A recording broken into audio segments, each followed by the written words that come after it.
역사를 시사로 풀어보는 김준혁의 역사 시사 시간입니다. 한신대 김준혁 교수 연결하겠습니다. 교수님. 네, 안녕하세요. 반갑습니다. 김준혁입니다. 예. 고 이건희 삼성전자 회장의 유족들이 12조 원 이상의 금액을 상속세로 납부하는 동시에 개인 소유의 미술품들을 국립기관에 기증하기로 했습니다. 근데 이 안에 국보급, 보물급 문화재들이 많다고요? 예, 상당히 많이 있죠. 기본적으로 이건희 회장이 소유했던 그 미술품들이 국가, 특히 국립중앙박물관으로 기증된다는 것에 굉장히 좀 놀랍기도 하고 반갑기도 하고요. 그 과정에서 지정문화재가 한 60건 정도가 있습니다. 예. 국보가 14건이 있고요. 오. 보물이 46건이 있습니다. 예.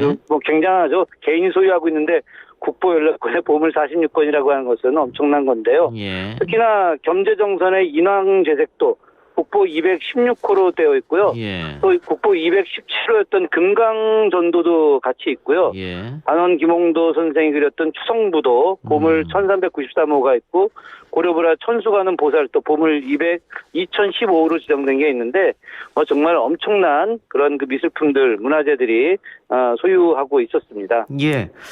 국보 14건, 보물 46건, 특히 정선의 인왕 제색도 같은 네네. 엄청난 그림인데 상식적으로 이런 것은 국가가 소유했을 것 같은데 어떻게 개인이 소유했을까요? 이런 작품들 같은 경우가 이제 대부분 국가가 소유했을 것이다라고 생각하지만 그러나 우리나라의 많은 그 미술품, 특히나 이제 문화재로 지정된 것들의 상당수가 예. 개인들이 소장하고 있습니다. 또 그 개인들이 소장한 것들을 미술관으로 만들어서 보관하기도 하고요. 또 혹은 개인이 그냥 집안에 갖고 있기도 하고 그렇습니다. 예. 우선은 외국으로 반출 안 되는 게 중요할 테고. 네네. 지금 그 이건희 회장의 이런 것들이 출연돼서 개인이 아니고 많은 분들이 이제 함께 볼 수 있는 거잖아요. 그거는 굉장히 큰 의미가 있을 것 같아요. 그렇죠. 사실 그 매우 중요한 문화재들이 그 집안에 소장하고 있으면은 제대로 좀 볼 수가 없는 게 많이 있거든요. 예. 저 같은 경우는 그 초상화를 갖다 제가 이제 5점 정도를 기증받아가지고 그 중에 4점을 제가 보물로 지정을 시켰었는데 예. 그 대부분들이 다 개인 집에 그 후손들이 소장하고 있었던 겁니다. 예. 그러다 보니까 이런 부분들은 전혀 볼 수가 없었던 거죠. 예. 그런 종손들을 설득을 해가지고 나와서 이제 박물관으로 기증하게 했던 거였는데 그럼에도 불구하고 이렇게 그 미술품들을 리움미술관이든 아니면 호암미술관이든 그런 미술관으로 다 이제 전시를 하기 위해서 일반 시민들이 볼 수 있게 했다라고 하는 것은 상당히 높이 평가할 일이라고 좀 생각을 하고요. 예. 딱 이건희 회장만 그런 건 아니었고요. 예. 지금 그 상당수의 많은 재력가들 중에 미술품을 소유하고 있는 분들이 미술관을 운영하는 곳들도 많이 있기도 합니다. 예.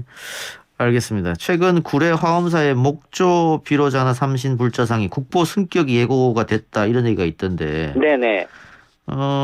이게 국보로 승격 결정하면 딱 국보가 되는 거 아닙니까? 아니 이제 딱 그런 건 아니고요. 예.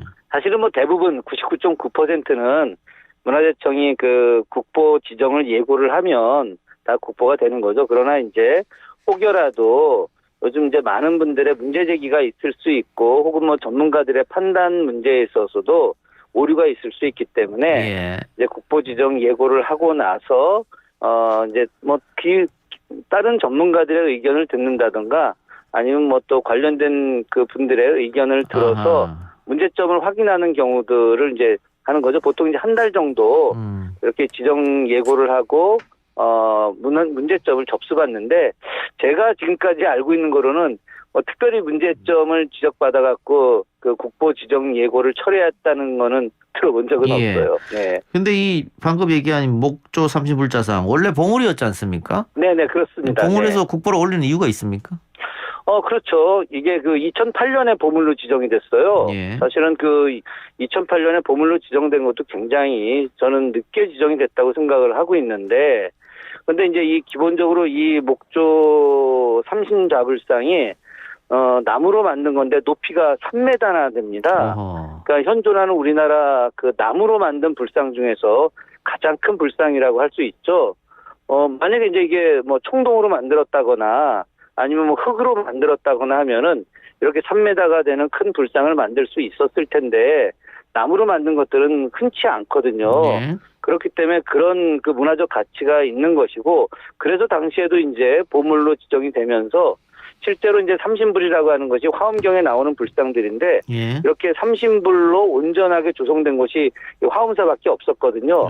그런데 이번에 이제 국보로 지정이 된 것은 뭐 문화적 가치가 큰 것도 있지만은 실제로다가 이 불상이 만들어지게 된 사연에 대한 것이 명백한 기록으로 나왔기 때문에 그런 겁니다. 예. 이 불상을 만들기 위해서 1320명이나 되는 엄청난 인원이 시주를 한 거예요. 아하. 시주를 했고, 이 화엄사에 있는 이 불상을 만들었던 당시의 승려들이 당대 최고의 조각 승려들이었었습니다. 예. 그런데 이 세 명이 이제 합작을 해서 만든 거였는데, 예. 각각 승려들이 독자적인 그 위상을 차지할 정도로 예. 높은 그 평가를 받고 있었는데, 이 세 승려가 이제 합작으로다가 이 불상을 만들었다라고 하는 것들.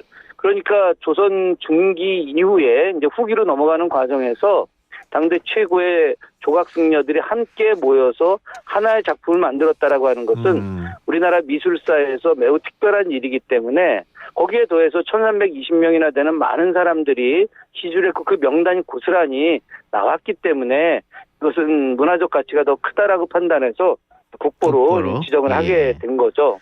예. 그럼 이 화엄사가 국립공원 지리산 내에 있다고 하던데, 네네. 목조 삼신 불자상도 그러면 이 화엄사 내에 있는 겁니까? 보관되어 있는 겁니까? 당연히 그렇죠. 네. 예. 대웅 보전에 있고요. 예.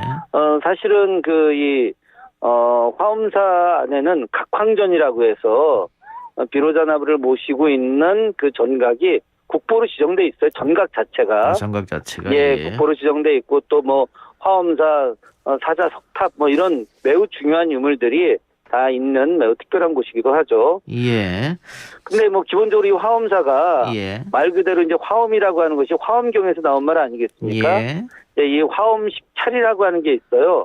화엄경을 중심으로 해서 가장 뛰어난 10개의 사찰을 화엄 10차리라고 하는데, 예. 이제 의상대사의 제자들이 만든 사찰들이거든요. 어허. 의상대사가 이제 중국에서 저 종남산 지상사에서 지엄스님이라는 분으로부터 화엄학을 공부하고 와서 신라로 돌아와서 화엄학을 전파를 했고, 예. 그때 이제 만들었던 사찰이 뭐 부석사, 낙산사 이런 절들인데, 예. 그 뒤에 이제 그의 제자들이 전국에서 많은 이제 화엄학을 전파하는 사찰들을 만들게 됐는데, 그 중에 가장 대표적인 사찰이 바로 지리산에 있는 이 화엄사라고 볼 수 있는 거죠.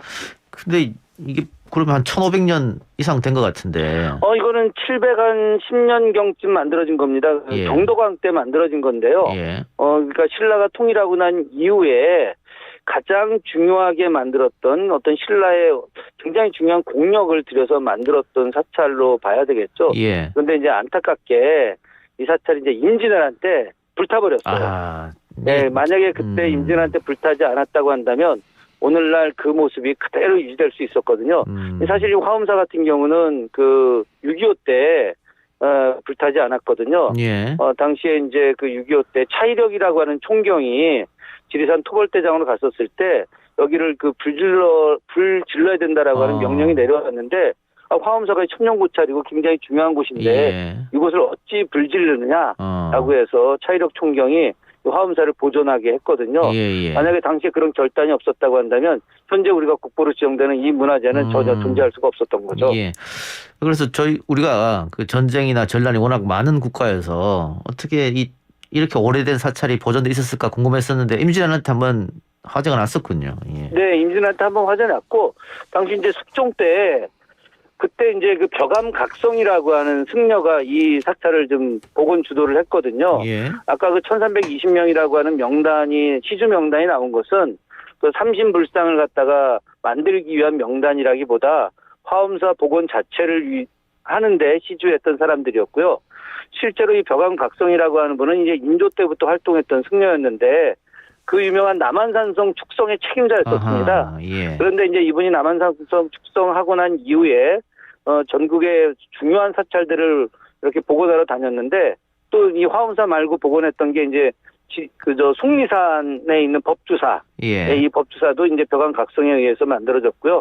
법주사 앞에 가면 벼감각성 비가 굉장히 큰 비가 좀 있고, 예. 특히나 이제 또 화엄사 같은 경우도 이제 각성 스님에 의해서 만들어진 건데, 당대 뛰어난 승려들에 의해서 만들어진 사찰이었는 않았기 때문에 그런지 모르겠지만 조선 후기에도 왕실에서도 상당히 많은 지원을 하면서 보존될 수 예. 있었습니다. 예. 알겠습니다. 근데 지금 제가 보니까 이 목조 삼신 불조상뿐만이 아니고 국보, 보물, 천연기념물 이 화엄사에만 엄청나게 많이 있네요. 그냥 보통 사찰이 아니죠. 어허. 화엄사가 아마도 단일 사찰로는 가장 많은 문화재가 지정돼 있지 않나 예. 하는 생각이 들고요. 예. 화엄사에 제가 아까 말씀드렸던 뭐 사자 석등이라든가 쌍사자, 그 네사자 석탑이라든가 예. 이런 것들은 이제 그 석탑이나 석등은 신라 때 거거든요. 예. 이게 뭐 불에 타지 않았으니까 신라 때 가장 화려했던 석조 기술이 온전하게 그 화엄사에 지금 남아 있다라고 봐도 다 좋을 것 같습니다. 예. 이거 뭐 불교를 믿고 안 믿고를 떠나서 화엄사 가서 한번 여러 가지 고려 시대, 조선 시대의 이 유물들을 한번 관람하는 것도 나름 재밌을 것 같네요. 그럼요. 저도 작년에도 다녀왔었습니다. 예. 알겠습니다. 우암 송시열 초상화가 또 보물로 지정 예고되어 있던데 네네. 초상화가 이렇게 보물이 되는 경우가 좀 있습니까?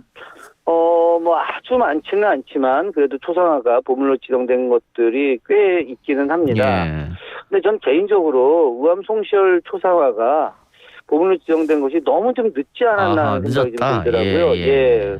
사실 우암 송시열의 초상화는 김창읍이라고 하는 조선 후기 문인 화가로는 뭐 최고의 인물이 그린 초상화고요. 예. 특히 이제 송시열이 굉장히 좀 퉁퉁한 약간 좀 살찐 그런 모습인데 그런 그 눈매하고 또 이 턱 뭐 이런 부분들이 매우 사실적으로 그려져 있으면서 예술적 가치가 굉장히 높았거든요. 예. 그런데 아마도 이게 이제 그 문화재 지정이 잘 안 된 이유가 그 개인이 소장하고 그리고 거기 서원에서 좀 소장하고 있었기 때문에 그걸 외부로 잘 공개하지 않아서 그런 것이 아닌가 하는 생각은 드는데 저는 뭐 이번에 그 보물로 승격되는 점에 대해서는 굉장히 잘 됐다라고 좀 생각을 합니다. 예. 알겠습니다.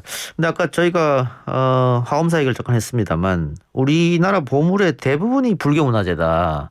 네. 뭐 그런 지적이 있긴 한데 또 어쩔 수 없는 측면이 있을 것 같기도 해요. 사실 뭐 그 신라 때 그 국교가 거의 불교 아니었었습니까? 예.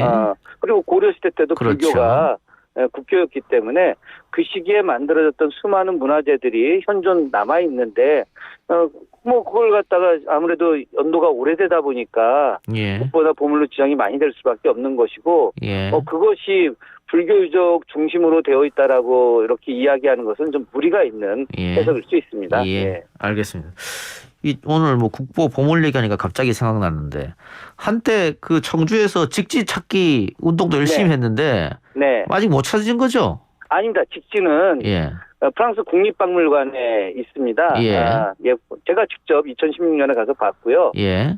불조 직지 심체 요절이라고 하는 그 책이 예. 그 이제 청주에 그런 흥덕사라고 하는 절에서 인쇄됐다라고 나와 있는데 예. 그 책의 가치를 프랑스 초대 공사였던 꼴랑드드 플랑시라고 하는 초대 공사가 예. 알고 그걸 구입을 해서 갖고 갔어요. 예. 그래서 이제 그걸 갖다가 이제 재벌한테 팔았는데 프랑스 재벌한테 예. 그 재벌이 이제 그걸 프랑스 국립박물관에 죽기 전에 기증을 하게 됩니다. 예. 그래서 프랑스 국립박물관에서도 가장 중요한 자료로 예. 보관을 지금 하고 있고요. 직지가 뭐 A4지 한 장보다 좀 작아요, 사이즈가 실제로. 예. 그런데 이제 얇기도 굉장히 얇은데 이 직지가 어쨌든 세계 최초의 금속 활자로 인쇄된 거 아니겠습니까? 예. 그러니까 그것이 이제 우리나라 문화가 얼마나 높은 수준이었는지를 보여주는 상징적인 것들이고 청주에서는 그 직지를 가지고 세계 기록유산 그 대회도 열을 정도로다가 예. 직지를 중심으로 하는 그런 문화 운동에 굉장히 열심히 하고 예. 있습니다. 네. 그 뭐 프랑스는 우리가 돌려달라고 말해도 절대로 안 돌려줄 것 같고. 사실은 제가 가서 돌려달라고 이야기했었는데요. 예. 네, 그랬더니 뭐 들은 척도 하지 않더라고요. 예. 그 국내에 남아 있을 가능성도 있다. 프랑스 거 말고 이런 얘기도 있어서 한번. 예. 당시에 이제 사실은 그런 겁니다. 이 직지 심체 요절에 대한 기록이 그 모리스 꾸랑이라고 하는 당시 프랑스 공사 밑에 있었던 서기관이 썼던 책이 한국서지라는 책이 있거든요. 예. 그 한국서지에 이제 그 프랑스가 갖고 간 자료 말고도 예. 또 있었다라고 하는 내용이 있는데 예. 이제 그런 내용 때문에 국내에 이제 분명히 직지가 있을 어허. 것이다라고 해서 이제 찾는 운동이 벌어졌는데 예. 안타깝게도 아직도 찾고 있지 못합니다. 예. 그 외교적으로 뭐 프랑스랑 불가능할까요? 제가 볼 때는 그때 그 프랑스의 국립박물관 담당했던 그 아시아 관장이 예. 보통 사람이 아니었어요. 아하. 그 김영삼 정부 때 우리 떼제베하면서 그 프랑스에 갖고 왔던 병인양력 의궤에 반환할 때 예. 사천했던 그 여자 사서 혹시 기억하십니까? 예. 그 여자 사서였어요. 예. 그렇기 때문에 그 사서분이 그 직지를 제가 갔는데 만지지도 못하게 하더라고요. 예. 그러면서 한국 문화가 예. 굉장히 낮은 수준이라고 폄훼를 좀 했었었는데 아니 이제 그거를 그거는- 그 직지를 만들어내는 게 한국 사람들인데 그런데 또 또 생각을 좀 달리 하더라고요. 예. 그분이 이제 정년퇴직을 하셨기 때문에 예. 굉장히 강성파였거든요. 예. 나머지 밑에 그 직원들이 막 절절절절 매더라고요. 예, 뭐 이제는 새롭게 아마도 프랑스 정부하고 프랑스 국립박물관하고 도서관하고 협력 사업을 좀 더 원활하게 전개하면은 저는 뭐 완전한 그 반환은 어렵다 하더라도 뭐 대여를 통해서 우리나라 국립중앙박물관 혹은 국립도서관에서 특별전을 개최할 수 있지 않을까 하는 그런 생각을 분명히 갖고 알겠습니다. 있습니다. 기대 한번 해보겠습니다. 교수님 오늘 말씀 고맙습니다. 네, 감사합니다. 지금까지 한신대 김준혁 교수였습니다.